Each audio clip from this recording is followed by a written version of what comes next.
Yes, welcome, my brother. Good to have you here today. And if you clicked on this video, I really hope that you have ruined your physique. Otherwise, what are you doing here?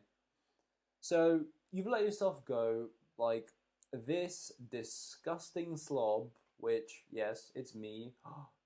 What now? What do you do? Where do you begin? First things first, it all starts with the mindset, which is pillar one that you have to fix. It literally all begins up here. Your beliefs create your reality, and your habits create your beliefs.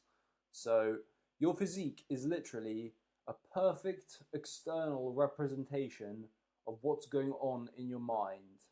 If you have a sloppy, disgusting, saggy body, it's just a symptom of a sloppy, disgusting, saggy mind. You get me? Cool. So, this sack of cottage cheese that you see before you is an utter slave to his emotions. He says, I'm craving junk, and so he eats junk. He says, I don't feel like finishing my session, so he cuts it short. I don't have enough energy today, so he trains tomorrow. This feels hard today, so he switches exercises entirely. You get the message. When you are a utter slave to your feelings and you act upon every single little emotion you have, you're not going to achieve anything because your feelings want you to do, oftentimes what isn't best for you, but what is the most comfortable. And as we all know, comfort is the destroyer of achievement. So, which is exactly why you have to become completely sick of yourself, sick of looking in the mirror at a flabby mess, sick of being a slave to your emotions, sick of your excuses, sick of your vices.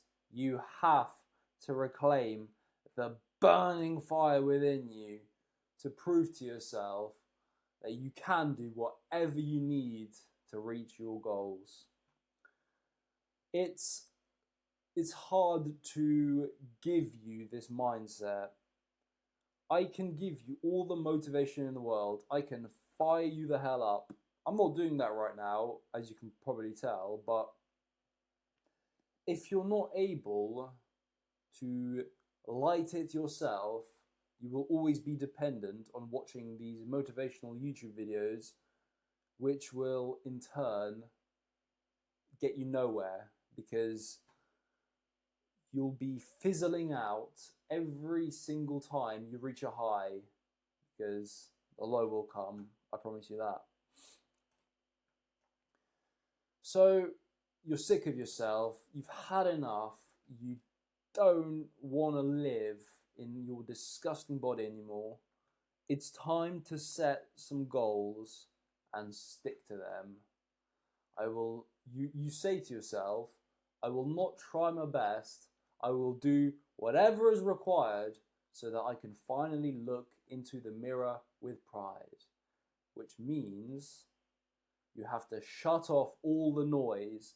You might be watching hella YouTube fitness. You might be scrolling on TikTok. You might be looking at Instagram reels, saving all of these fancy tips, tricks, and tidbits, and all of these amazing workouts that these influencers do. Great. How's that going for you?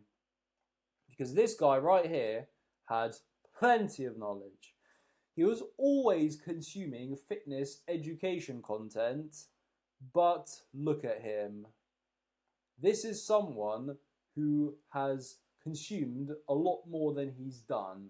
So basically, to sum it up, you don't need more information, you need more action. Which brings us to pillar two, the training. What is actually gonna push your body into adapting and growing and losing that disgusting bit of excess flab. So again, because you don't need more information, you need more action, I'm not going to get into the technical details of how to write an amazing training program, because I could literally make 5, 6, 7 hour long video about every single detail that you need to write a training plan. But I don't want to do that because it's not going to help you, because you're going to get stuck in analysis paralysis again. So if you don't know how to write a good training program, hire a coach. It doesn't have to be me, you know. Look around, see who you vibe with, who you resonate with, but make sure it's someone who knows what they're doing, so that you can put some skin in the game and emotionally commit, put your money where your mouth is, and, you know, provide that sacrificial energy. Or if you don't want to do that, if you're really broke in the bottom of the barrel and you just want to follow a training plan that's good enough, you know, gets the job done, you can use this app called Boost Camp. There are tons of free programs on there that are written by guys who know what the hell they're doing. That's sort of the whole selling point of the app, is that its influencers on there have a lot of integrity, so they'll do you right. Go on Boost Camp, follow Bald Omni-Man, Jeffrey Verdi Schofield, whoever the hell appeals to you the most, and just run the program. But most importantly, much more important than your optimized program, is your ferocity. Are you going to the gym and just, you know, going through the motions like a flaccid penis? Or are you attacking the weights with maximal intensity? That's going to be the most important factor that's either going to have you spinning your wheels with a mid-physique forever, or finally breaking through that plateau to achieve the chiseled body of your dreams. So to help with the attacking with ferocity, I would recommend finding some music that really resonates with you. But even more importantly, I would tell you to go on YouTube and find mixes. You see examples I have here: 1 hour 21, 4 hours, 57 minutes. Basically, you want to put it on and then just go along with your session. You don't want to constantly be interrupting your training to, you know, look up, what next song should I play? Let's skip this, you know. No, you want to be in the zone, focused, so you can exert effort. So what I personally love, my favorite music in the world, is psychedelic trance. It activates certain frequencies in your brain that puts you in a deep flow state, and it brings the vibes in female speak. And I also love like epic music, you know, dramatic orchestral. It doesn't have to be this, but it's basically just atmospheric music without any lyrics that, you know, just makes you feel powerful. And if you do like lyrics, there we have some aggressive rap gym workout music, and this mix is bussin', let me tell you that. I personally don't listen to any music with lyrics anymore because, you know, I'm trying to make my mind as clean as possible to operate with maximum efficiency. But hey ho, we all start somewhere, and if this gets you fired up, great. So you're listening to music. Here's exactly what you shouldn't do. You should not, absolutely not, under any circumstances, listen to a podcast while you train. Believe me, I've been there, I've tried it, and it just makes you feel empty and hollow. You can't really attack with any ferocity. You're just sort of sitting there. You're trying to listen, digest all this information while you push. It doesn't work very well, not at all. So yeah, sorry, Chris. my friend, you're going to have to get the hell out of here for the time being. And that brings us perfectly to rule number 2, which is no mobile phone. You heard that correctly. Between your sets, you're sat there, you're either thinking or you're just focused on your breath, or you're just staring at the weight, visualizing how you're going to perform the next set. That's all you can do. And this is just going to keep you in a deep state of focus so that you can keep attacking with maximal intensity. And plus, this is going to make you take a lot less time to actually complete your workout, which is just great overall. So yeah, put on your mix, go into the gym, and just freaking attack. You should have a plan. The only reason you should look at your phone is to log what weights you did for how many reps on your program, which, Boost Camp, the app that I told you about before, it actually has a workout tracker. So it's perfect. So yeah, pillar 3 is eating, the inputs that you put in your body that will fuel your training and help you perform outside the gym.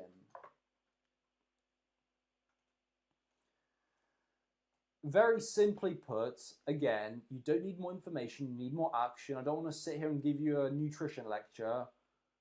I have devised this food purity pyramid, which is very dissimilar to the food pyramid that is widespread, which is created by the government to make you slow and stupid, basically, with all the carbs at the bottom, where the things you need to eat the most.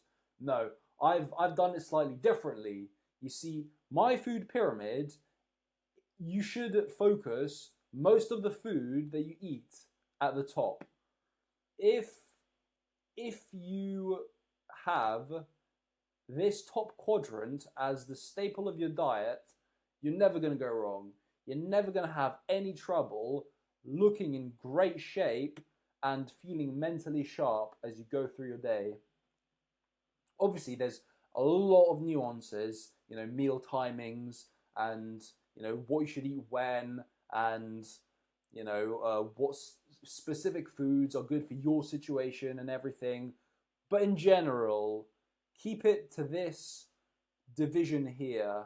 You've got your meat, your fish, your eggs, your vegetables, your yogurt, your legumes and beans and stuff. You have your whole grains with a low glycemic index like quinoa. Sorry, that was nuts and seeds. Here are your legumes and beans and such. And you have your berries, your low sugar fruit and everything. And then once you start going down from this section, you want to include less and less of these options. Here we have the corns and the high-calorie vegetables, the potatoes, the starchy carbs, the starchy vegetables, your rice. And then here we have what I like to call nature's gluttony, which is still healthy, but it's much easier to overeat. So it can become unhealthy if you just indulge too much in these things, which is your honey, your sweet fruits, your mangoes, your bananas, your dates. I love all of these things, but you have to eat less of them if you want the optimal body and mind. And here I have chocolate, but don't get it twisted. This is very, very high percentage dark chocolate. I would say 100% or nothing, but that would be hypocrisy because I don't follow that rule, because I find it very hard to actually find 100% dark chocolate anywhere around. The most I've been able to locate is 90%.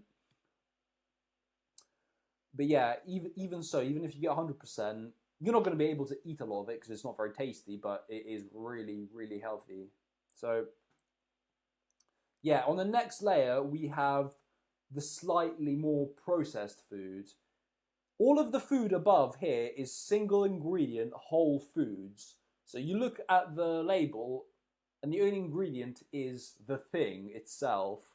Here is when it gets a bit murkier.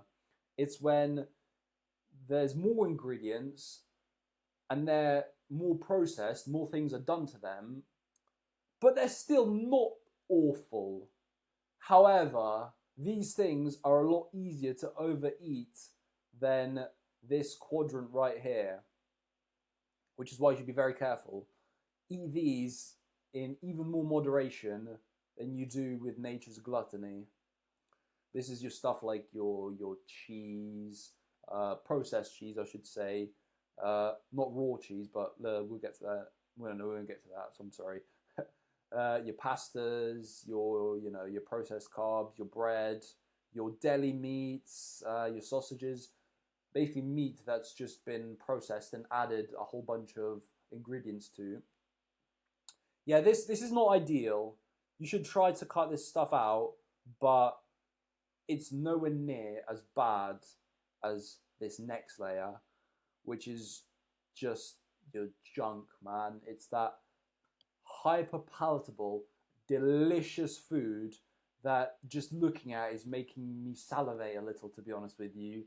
It's so easy to overeat.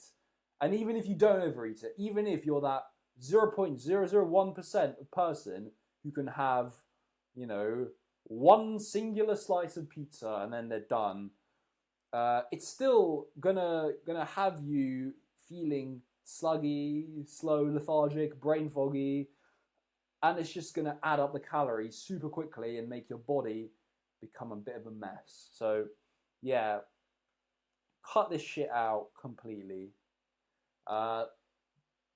Nonetheless, if you are going to indulge in something, it's better this food, which still has some slight resemblance to anything natural, than this bottom layer, which is just an absolute abomination. This is the humongously processed, sugary garbage full of artificial chemicals, flavorings, and basically the ingredient list that could stretch on for hundreds of ingredients. And as I look at it, my stomach is rumbling because truly I am a sugar fiend. It has been the hardest addiction to quit, and every now and again I do slip up. However, once I have resensitized myself a little, I can very easily fill this sugar void with a bit of nature's gluttony here and there. But basically, yeah, you want to get rid of this immediately. Just cut it out completely, because nothing is going to be easier to overeat and add up those calories and just absolutely destroy your ability to think properly than this bottom layer full of, just like I said, an abomination, a delicious, addictive abomination. So yeah, that was the food purity pyramid. You should, follow it, and if you slip up, if you do, have a meal where you indulge a little, just literally all you have to do is just work your way up as quickly as possible and right the ship immediately. Get back to the top of the pyramid and just go from there. Every day is a battle, and this is something you'll be working towards for the rest of your life, but this is the goal to shoot for. Don't get discouraged if you mess up. Talk to yourself negatively a little, just to shame you into not doing it again. But yeah, don't get into the cycle of, oh, I've messed up. Yeah, the whole day's ruined. The whole week's ruined. The whole month's ruined. Oh, I'm just a disgusting pig, So yeah, you have all of the technical details, if you can even call them that, because I haven't got that technical yet. Yeah, now we have pillar 4, the most important of all, standards. That's a lie. The most important part is the mindset, but the most important part for actually sticking to everything is your standards. So let me ask you, what's the point of going through this whole process, putting in so much work, gaining all of this knowledge and, applying yourself, transforming your body, only if you're just going to let yourself go again, right?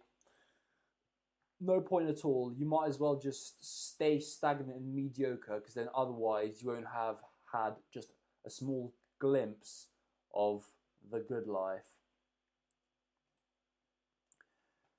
Just accept the fact that this is a journey you'll be on for the rest of your life, okay? No shortcuts, no easy fixes. You are going to be training and eating well, and there's never going to be a time where you can just say, oh, okay, I've reached a level, let's just go back to my old habits and I'll maintain. It doesn't work like that. Which is why you need to make sure that you set standards that you stick to. Minimum viable behaviors that you will not tolerate anything less than. So basically, to do that, all you have to do is keep the promises you make to yourself. And I say all you have to do. This is literally a struggle that 99.9% of the population go through every single day. We live in a world full of mediocrity because every single person who stays stagnant breaks every promise they make to themselves. So here's a system that I've been implementing very recently that has really helped me dial this in and, shoot above the mediocre pack. I have a Notion habit tracker, sort of daily task list thing, which I like to call daily diligence. And here, beneath all of my measurable qualities that I input on a daily basis, or at least, that's the idea, I have here promises that I set to myself at the start of every day. And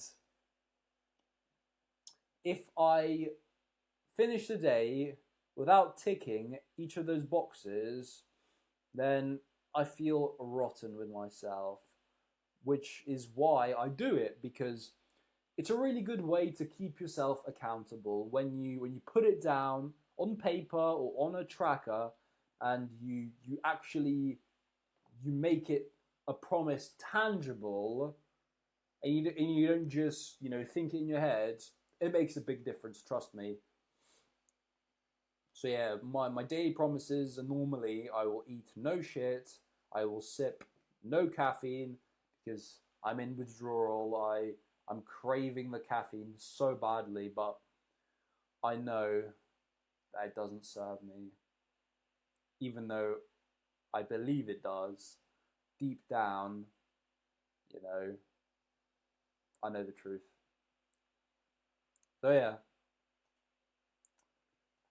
I'm watching you. Your future self is watching you.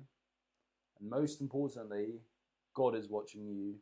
So if this is another video that you watch and you move on to the next one, and then the next one, and then the next one, and then you don't actually take any action, I feel true pain for your mental health right now, because I've been there and it's not a good place to be. So break out of that as soon as you can, because I'm watching, your future self is watching, and God is watching. Got that? Sweet. And if you need some help, if what you've seen today leaves you asking more questions, and you want to avoid the mistakes I made, and you want to save way more time than I did, freaking talk to me, man. I want to hear about your problems and what struggles you're facing, so that we can formulate a plan for how to overcome your obstacles. yes, I will be, finding out whether you're a good fit for my coaching program. That's exactly what we'll be doing. So, be on your guard because I will try to sell to you. However, if we're not a good fit and, you know, I can't help you with my coaching, I will still do what I can to give you a strategy so that you can help yourself. So find a link to my Calendly to book a call down below or just message me on Instagram. Got that? Sweet. Have an amazing day, my brother.